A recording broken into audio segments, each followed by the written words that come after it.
A lot of people picture Reiki in one very specific way: gentle, quiet, hands hovering just above the body. And yes, that's beautiful. But the truth? There's more than one way this work can happen, and each path can take you somewhere completely different. Today, we're bridging two worlds: traditional Reiki, the quiet, meditative lineage practice, and psychotherapeutic Reiki, where energy work steps directly into conversation with the mind, emotions, and even stored trauma. And before this is over, you'll know exactly which one meets you right where you are. Reiki as a healing practice was formalized in Japan by Mikao Usui in the 1920s. It was originally rooted in Japanese esoteric Buddhism and designed as a spiritual path for personal growth and self-healing, not just symptom relief. Usui's method focused on channeling universal life force energy, passed down through a lineage of Reiki masters. That's the foundation most people know. But in the 1990s and early 2000s, something shifted. Mental health professionals began integrating Reiki into clinical work, especially with trauma survivors, and that's how psychotherapeutic Reiki emerged, blending traditional energy work with psychological tools, trauma theory, and therapeutic structure. So now we have two distinct branches, same roots, but very different applications. And here's where it gets even more interesting, because the difference starts long before you step into the traditional lane. Reiki practitioners receive attunements from a Reiki master to at least level 2 and spend ample time mastering the techniques and symbols. No psychology degree needed. In the psychotherapeutic lane, you're looking at a licensed mental health professional, usually with a master's or doctorate, who's also Reiki trained, has additional education in energy psychology, and integrates both under clinical supervision. That dual qualification expands what can be addressed, and it changes the boundaries. And the way those boundaries shape the work, that's in the very energy principles themselves. Both approaches share this foundation. Ki, or life force energy, flows through us. Blockages, physical or emotional, can create imbalance. Traditional Reiki lets energy go where it's needed. No directing, no targeting, trusting the flow. Psychotherapeutic Reiki works with more intention, guiding energy toward the places tied to emotional pain, while the mind actively participates in the process. And if you're wondering how that shift in intention plays out in real time, you'll see it in the psychological framework behind the sessions. Psychotherapeutic Reiki isn't just talking while doing energy work. It draws on trauma theory to release stored patterns, attachment theory to address relational wounds, CBT to reframe unhelpful thoughts, somatic psychology for body-based emotional release, parts work to integrate the self.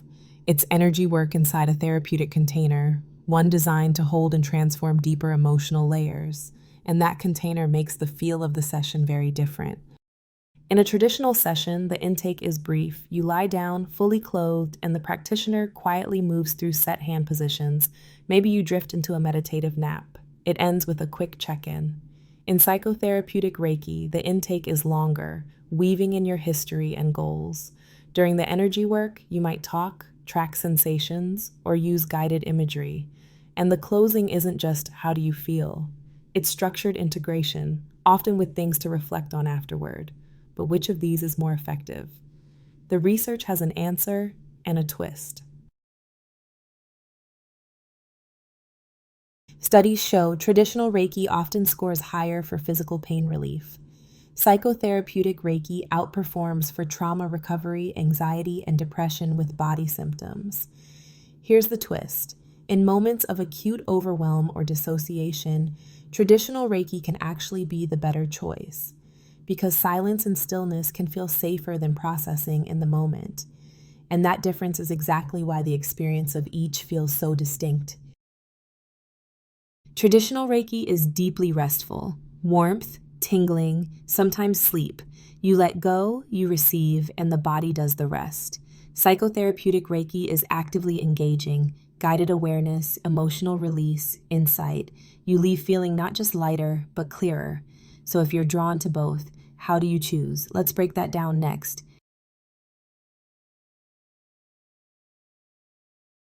Go traditional if you're seeking general relaxation, a focus on the physical body, or a quiet, nonverbal space. Go psychotherapeutic if you're looking for structured processing, trauma integration, or a deeper connection between body and mind. Many people begin with traditional Reiki to restore balance, then shift into psychotherapeutic work when they're ready to go further. That said, it's important to know that therapists who offer this integrative approach are often very mindful about dual relationships, because protecting the integrity of the therapeutic process is paramount. For example, if you've been receiving Reiki from a practitioner who is also a licensed therapist and later wish to establish a formal therapy relationship, don't be surprised if they provide you with a referral instead of taking you on as a client themselves. This isn't a rejection. It's an ethical safeguard to preserve clear boundaries and keep your well-being at the center. Either way, Reiki's role in healing is expanding far beyond this single choice. Now, I know some folks hear Reiki or Reiki in therapy and immediately raise an eyebrow. And honestly, that's fair. Skepticism isn't the enemy, it's part of thoughtful care. There are valid questions around ethics, scope, and evidence. The American Psychological Association has actually published guidance on how complementary practices like Reiki can be ethically integrated into clinical work. And there are studies like the one from Frontiers in Psychology showing how Reiki, when paired with somatic tracking, can reduce anxiety and improve emotional regulation. I'll link those in the description if you want to explore further. Here's what's interesting. Some of the same research that's used to challenge Reiki actually highlights when and how it works best, especially when it's used intentionally, with trauma-informed structure and clinical boundaries in place. And here's something a lot of people don't realize. Reiki's reach goes far beyond the therapy room. Hospitals, cancer centers, hospices, even perinatal and pediatric units are using it to support patients in ways that complement their medical care. In surgical recovery, it's helping with pain and anxiety. In oncology, it's easing treatment side effects and supporting energy levels. First responders, veterans, and trauma survivors use it for stress regulation. And in prenatal or postpartum care, it helps with comfort, bonding, and relaxation for both parents and babies. Thank you so much for tuning in today. I truly hope this gave you a clearer picture of how Reiki, both traditional and psychotherapeutic, can support different kinds of healing. For those who don't know me, my name is Kiana Ray. I'm a licensed clinical mental health counselor, Reiki wellness practitioner, regional flight attendant, and your new favorite aviation mental health advocate. I recently rebranded my YouTube channel to reflect where I am currently in life, both personally and professionally. If this topic sparked your curiosity or you'd like to go deeper, whether to talk about integrating Reiki into your healing journey or to experience a session yourself, you can reach me directly at kianaray@gmail.com. I offer in-person sessions here in Charlotte, North Carolina, and remote Reiki for anyone, anywhere. My booking link is in the description, as well as a few resources about Reiki. I'd love to connect with you, whether you're looking for an energetic reset, deeper integration, or just someone who understands the mind-body-spirit connection. Thank you for watching Mindset and Miles, where grounded strategies help your inner wings take flight. Don't forget to subscribe, like, share, and leave a comment.